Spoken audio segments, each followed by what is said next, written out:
Alhamdulillah pada pagi hari ini kita bisa berjumpa kembali untuk proses belajar mengajar. Dalam kali ini adalah mata pelajaran PAI. Sebelum pelajaran kita mulai, marilah kita berdoa pada pertemuan kali agar pertemuan kita jadi pertemuan yang penuh dengan berkah. Silakan salah satu dari kalian bisa untuk memimpin dan nanti kita baca bersama ya. Mulai. Bismillahirrahmanirrahim. Raditu billahi rabba wa bil islami dina wa bil muhammadin nabiyya wa rasulah. Rabbi zidni ilma warzuqni fahma. Amin.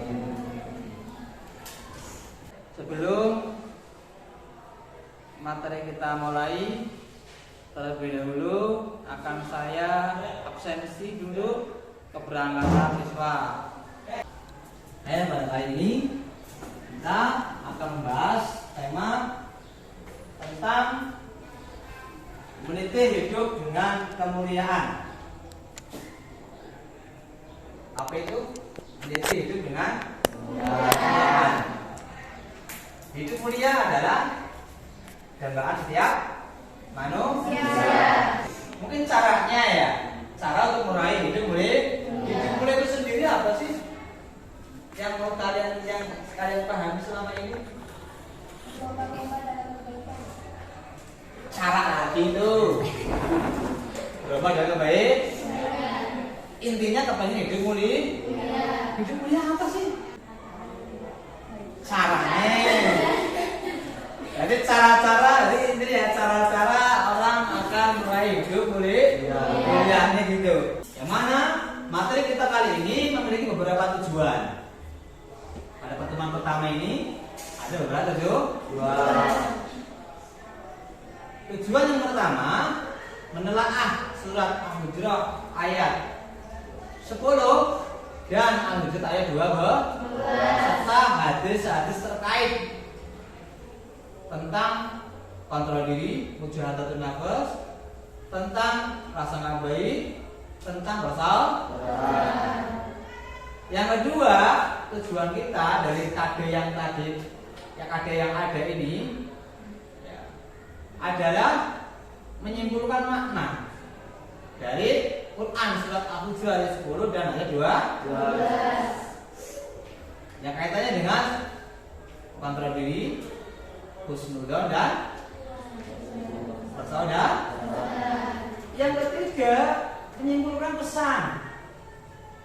Pesan apa yang terkandung dalam ayat tersebut atau hadis tersebut? Pesan berarti untuk kita harus bagaimana? Kemudian yang terakhir, bacaan.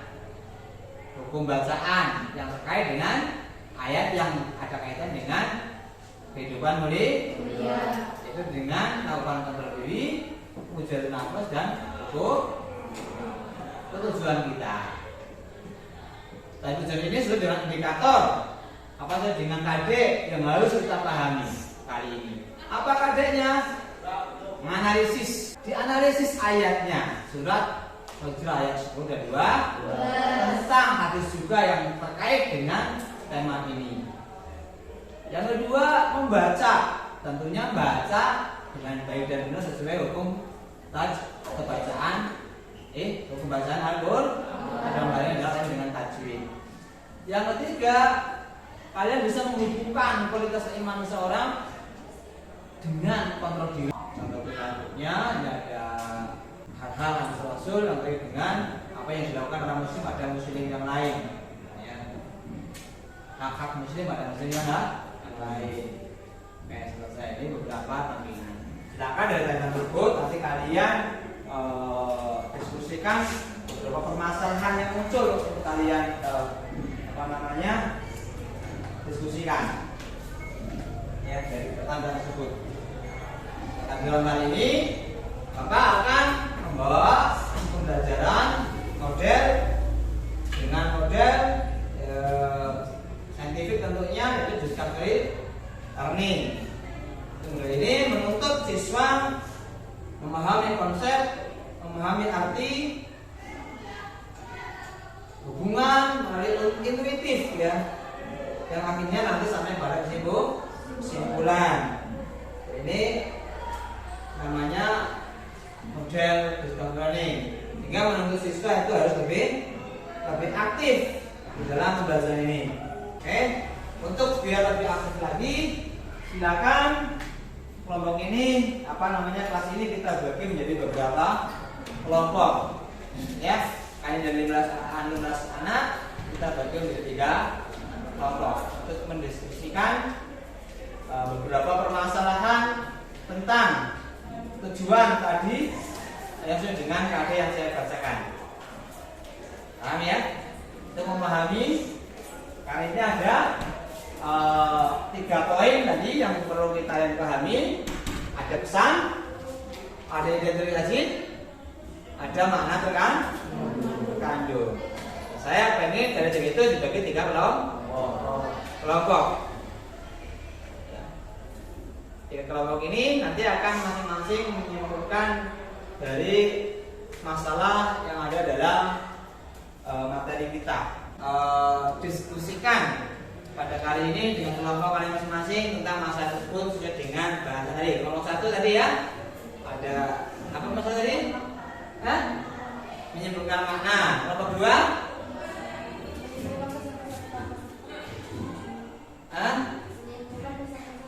Ayo, nanti nomor 2-nya nanti apa?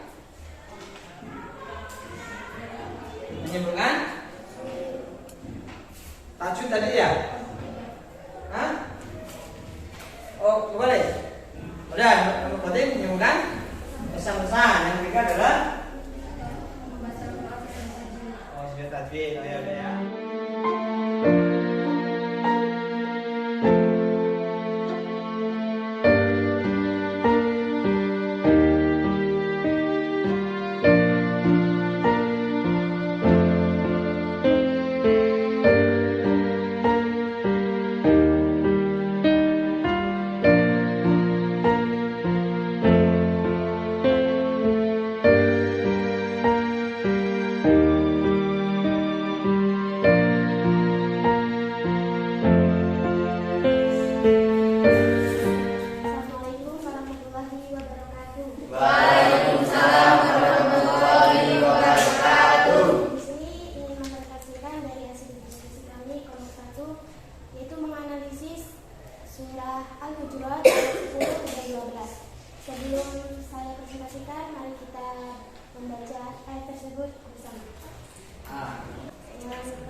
Berpuasa dalam bulan Ramadan, puasa penuh, menahan nafsu.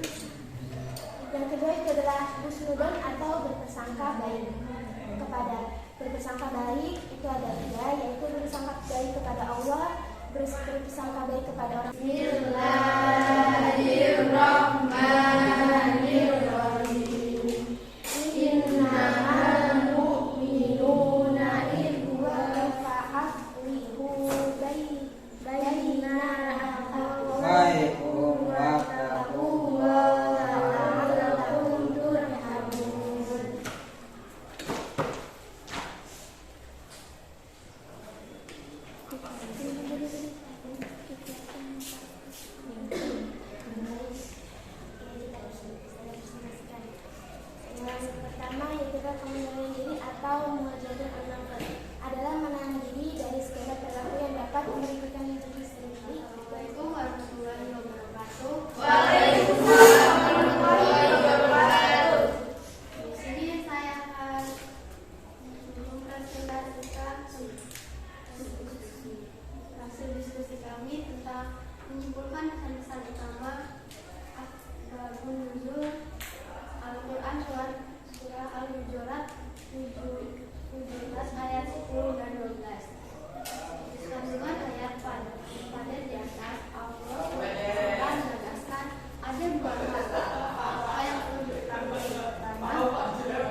ke-12 sesuai dengan kaidah tajwid dan makhrijul huruf.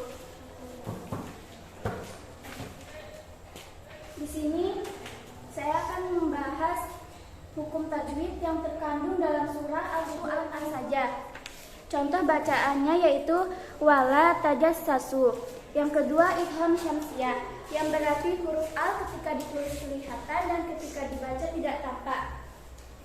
Contohnya ba'dad dhammi. Yang ketiga idgham bigunah, yang berarti memasukkan dengungan. Setelah kita semua telah mendengarkan hasil diskusi dari kelompok-kelompok 1, 2, dan 3, maka kita dapat dari kesimpulan bahwasanya yang dimaksud dengan mulia adalah mulia di sisi Allah dan di sisi Allah, dan di hadapan sesama manusia, punya kehormatan yang tinggi, derajat yang tinggi di sisi Allah dan manusia. Kenapa seperti itu? Karena orang tersebut menjalankan amal-amal soleh, seperti berhubungan dengan segala lain, dia tidak mudah marah karena mampu ketika emosi. Yang kedua, dengan menjalankan prasangka baik. Kenapa? Karena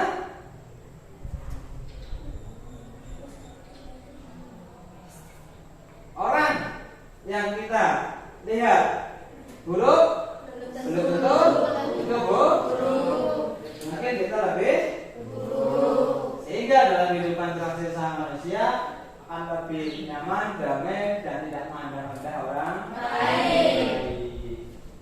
Jauh dari kesombongan. Kita tadi apa? Persaudaraan.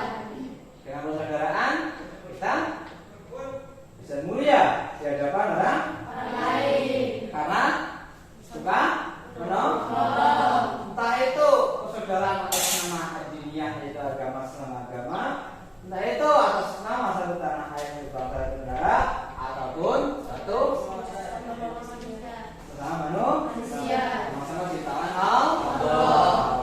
Ya, kita tidak mudah untuk menyakiti dan menerima orang lain. Bahwa kita hidup bersama-sama harus saling melindungi dan saling berbagi. Paham ya itu ya? Misalkan yang telah kita bagi bersama ini kita bisa mempraktekkan dan melakukan di dalam masing-masing agar kita hidup